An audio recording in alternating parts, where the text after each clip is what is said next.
महाराष्ट्र में जो भाषाई विवाद हो रहा है मराठी भाषा को लेकर, अगर उस विवाद को ध्यान से गहनता पूर्वक देखा जाए तो यह कोई भाषाई विवाद नहीं है, यह केवल उत्तर भारतीयों के खिलाफ एक षड्यंत्र है। जो महाराष्ट्र में मराठी भाषा को लेकर विवाद हुआ है वो विवाद भाषाई नहीं है, वो उत्तर भारतीयों के खिलाफ षड्यंत्र है। उत्तर भारतीय जाए के वहां पर केवल सस्ते सस्ते में श्रमिक के रूप में कार्य कर देते हैं। ऐसी स्थिति में वहां के स्थानीय लोगों को रोजगार नहीं मिल पा रहा है तो वो लोग उत्तर भारतीयों को वहां से निकालना चाहते हैं। ऐसी स्थिति में उन लोगों ने नया बहाना भाषा का निकाल लिया है। अगर आपको मराठी भाषा नहीं आती है तो आपको महाराष्ट्र छोड़ के जाना पड़ेगा, नहीं तो मराठी भाषा सीखने पड़ेगी। अब ऐसी स्थिति में इस विवाद को खड़ा करने के पीछे ठाकरे ब्रदर्स, जिसमें आदित्य ठाकरे, राज ठाकरे, उद्धव ठाकरे नाम आप लोगों ने सुना ही होगा, वो लोग शामिल हैं। वो लोग कह रहे हैं कि मराठी भाषा बोलो, नहीं तो आपको जो है महाराष्ट्र निकाल दिया जाएगा। वो लोग जो भाषा की बात कह रहे हैं वो लोग खुद हिंदी में कह रहे हैं। अगर तुमको इतने मराठी भाषा प्रेम है तो यही बात मराठी में बोलो। वो लोग खुद ही हिंदी बोल रहे हैं कि आप लोग मराठी भाषा बोलो। इस प्रकार जो बात अपनी मीडिया से रख रहे हैं वो लोग खुद ही हिंदी में बोल के रख रहे हैं। वो लोग खुद ही नहीं मराठी बोलना चाहते। महाराष्ट्र में अंबानी फैमिली रहती है, कितने बड़े बड़े फिल्मी सितारे रहते हैं, कितने लोग जो है मराठी बोलते हैं। कभी हमने नहीं सुना कि अंबानी फैमिली मराठी भाषा बोलती हुई नजर आई। कभी कोई वहां पर फिल्म अभिनेता जो है, अभिनेत्री कभी मराठी भाषा बोलते हुए नजर आया। सब लोग जो है हिंदी बोलते हैं, हिंदी कम इंग्लिश ज्यादा बोलते हैं। हम आपसी विवाद में पड़े हैं, अपनी ही भाषा का विरोध करते हैं। कभी तेलुगु, कभी कन्नड़, कभी मराठी को लेकर हम लोग आपस में उलझे पड़े हुए हैं। लेकिन हम लोग आपस में ही लड़ते रह गए। उधर से इंग्लिश जो है हमारे घर तक घुस गई। हम बाहर जो है मराठी, तेलुगु, तमिल, कन्नड़, उड़िया को लेकर लड़ते रहे और हमारे घर में धीरे धीरे से इंग्लिश हावी हो गई।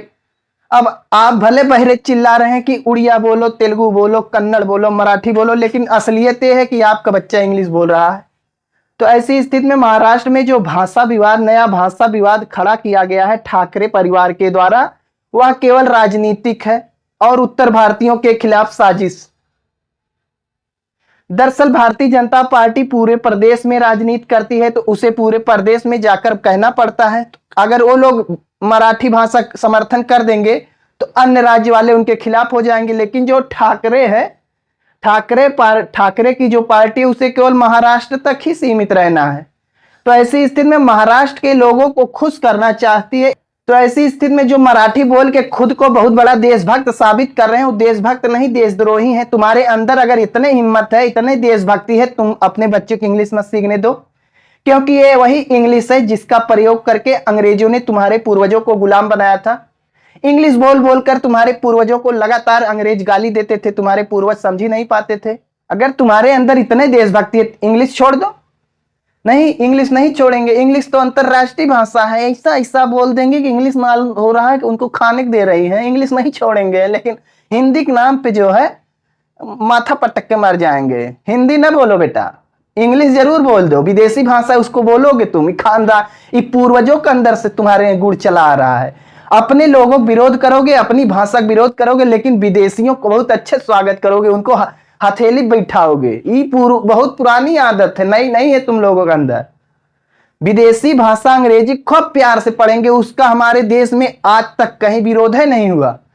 लेकिन हमारे देश की भाषा हिंदी है, उसका हर जगह विरोध होता है। दक्षिण भारत में चले जाओ वहां विरोध, अब महाराष्ट्र, यहाँ हर जगह विरोध होता है। कौन हिंदी बोलवे नहीं चाहते। अब तो हमारे देश में ऐसे ऐसे लोग भी पैदा हो गए हैं कि अगर उनसे हिंदी बोल दो तो वो लोग कहेंगे ये कौन अनपढ़ जाहिल जपाट आ गया यार। ऐसे उसको ऐसा इतना ज्यादा अनादर उसका कर देंगे कि अगर थोड़ा उस टाइप का आदमी रह जाए, घरे फांसी उसी लगा के मर जाए कि यार हम तो बहुत अनपढ़ आदमी, जाहिल जपाट हैं।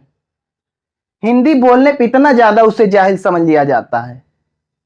ये वही लोग हैं जिनके पूर्वजों से इस प्रकार का जीन चला आ रहा है कि विदेशियों खूब सम्मान करो, उन्हें हथेली पे लेके बैठाओ, लेकिन अपने जो लोग हैं उन्हें दुद्दू तमाचा मारो, आप आपस में खूब लड़ेंगे। लेकिन किसी के माइक लाल में हिम्मत नहीं है कि इंग्लिश का विरोध कर दे। देश के गृह मंत्री अमित शाह खूब अच्छे बयान दे रहे थे कि हम ऐसा भी समय लाएंगे कि लोगों को इंग्लिश बोलने में शर्म आएगी, सब लोग हिंदी बोलेंगे, लेकिन उनका बेटा है जैसा लगातार इंग्लिश बोलता है। वो अपनी औलाद पहले सुधारो, उसके बाद देश को ज्ञान देना।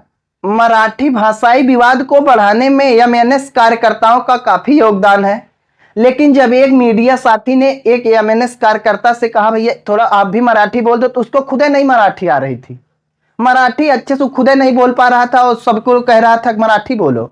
जो हिंदी बोल रहा है उसे दूध तमाचा मार रहा है, और उससे जब बुलवाया गया तुम बोलो मराठी, वो खुदे नहीं मराठी बोल पा रहा है। ऐसे लोग तो हिंदी विरोध कर रहे हैं, और घर में जाओ तो उनके बच्चे लगातार अंग्रेजी वाली इंग्लिश रट रहे हैं। किसी माइक लाल में नहीं दम है कि कभी इंग्लिश के खिलाफ बोल दे। हिंदी के खिलाफ बोलना होगा पूरे हर बिल में से आदमी निकल जाएंगे, गली गली से आदमी आपको मिल जाएंगे, लेकिन जब कहो इंग्लिश का विरोध करना है, चलो देशव्यापी आंदोलन है, हड़ताल है, तक को सेकंड का टाइम में नहीं रहेगा उन्हें। लेकिन जब अगर कहीं हिंदी विरोध करना होगा तो अपन सब काम छोड़ के चले जाएंगे। एक तरफ अमेरिका है जो हमें चीन से लड़ाना चाहता है, चाइना हमें पाकिस्तान बांग्लादेश से लड़ाना चाहता है, पूरी दुनिया हमको चारों तरफ से घेरने का प्रयास करती है। हमें इन सबसे मुकाबला करने के लिए मजबूती के साथ खड़ा होना चाहिए विश्व में, लेकिन हम है कभी धर्म के नाम पे, कभी जात के नाम पे, कभी क्षेत्र के नाम, कभी भाषा के नाम पे आपस में खुदे लड़ मर रहे हैं। दुनिया वाले झूठे हमें बर्बाद करने के चक्कर में पड़े, हम तो खुदे लड़ मर के खत्म हो जाएंगे। इतना ज्यादा विवाद पाल लिए हैं धर्म नाम पे, जात के नाम पे, क्षेत्र के नाम पे, भाषा के नाम पे, रंग के नाम पे, हम तो खुदे लड़ मर के तबाह हो जाएंगे। अमेरिका वाले हमें तबाह करने के चक्कर में झूठे पड़े हैं। तो ऐसी स्थिति में कौनो ऐसा काम करो जिससे सब लोग एक साथ रहकर, एक साथ मजबूती के साथ काम करते हुए, हमें चाइना से आगे जाने की जरूरत है। नहीं, चाइना की जो तानाशाही नीति है, वह अपनी जो क्षेत्र फैलाने की नीति है, कब कश्मीर ले ले कौनो दरा नहीं, कब अरुणाचल प्रदेश ले ले, ऐसे आपस में लड़ते रहोगे, कभी जम्मू कश्मीर पे कब्जा कर लेगा। परमाणु बम का कितना देर धमकी दोगे, उसके पास भी परमाणु बम है, अरुणाचल प्रदेश कब्जा कर लेगा।